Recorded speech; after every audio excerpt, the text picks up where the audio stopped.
So the question is 2-point charges A and B of magnitude 8 into 10 ka power minus 6 coulomb and minus 8 into 10 ka power minus 6 coulomb respectively are placed at a distance small d apart.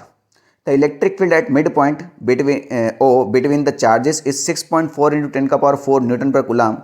The distance d between the point charges A and B is.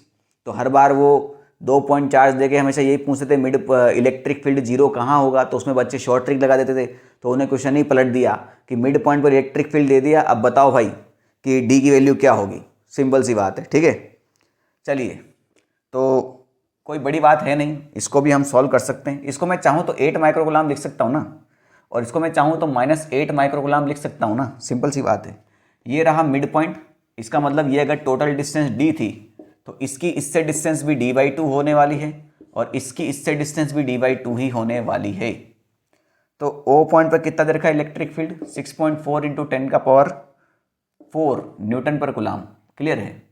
तो D की value पूछिए आपसे, simply बात है। अब देखो ध्यान से समझना, जब कोई पॉजिटिव चार्ज होता है तो उसकी वजह से इलेक्ट्रिक फील्ड पॉइंट पर पॉजिटिव चार्ज से अवे होता है, और नेगेटिव चार्ज पर इलेक्ट्रिक फील्ड नेगेटिव चार्ज की तरफ होता है, क्योंकि पॉजिटिव चार्ज से इलेक्ट्रिक फील्ड लाइन निकलती है और नेगेटिव चार्ज में जाके खत्म होती है।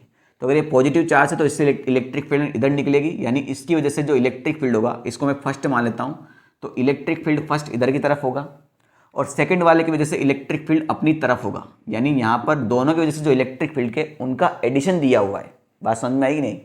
ठीक है। तो यहाँ पर जो ई नेट है आपका वो दिया हुआ है E1 प्लस E2 की फॉर्म में। तो ये कितना दे रखा है?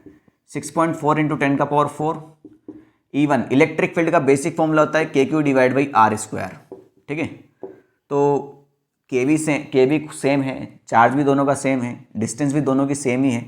तो वैसे तो मैं चाहूँ तो बोल सकता हूँ इलेक्ट्रिक फील्ड जो है दोनों E1 और E2 सेम ही वैल्यू कंटेन करते हैं। ठीक है। तो कितना हो जाएगा भैया? KQ, ये वाला Q1 है, दो भी सेम ही है बेटा। तो मैं चाहूँ तो इसको अगर ये इलेक्ट्रिक फील्ड भी E मान लें और सर E1 E2 की अलग अलग वैल्यू रख लो, ये कहना चाह रहा हूँ मैं, समझो बात को। ये हो जाएगा आपका KQ1 divide by R square. R कितना है? D स्क्वायर डिवाइड बाई 4, ये है।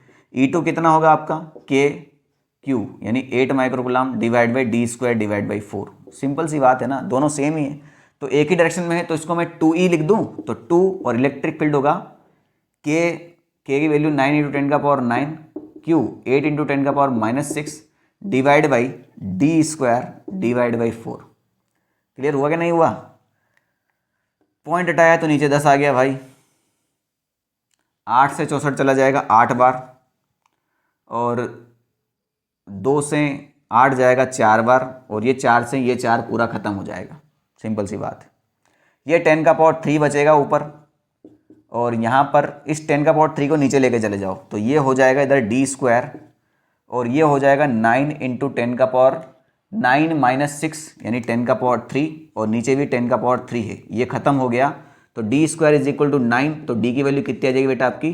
3 मीटर। सब कुछ ऐसा में था तो आपका आंसर भी ऐसा में ही आएगा, 3 मीटर। Option number B. ठीक है।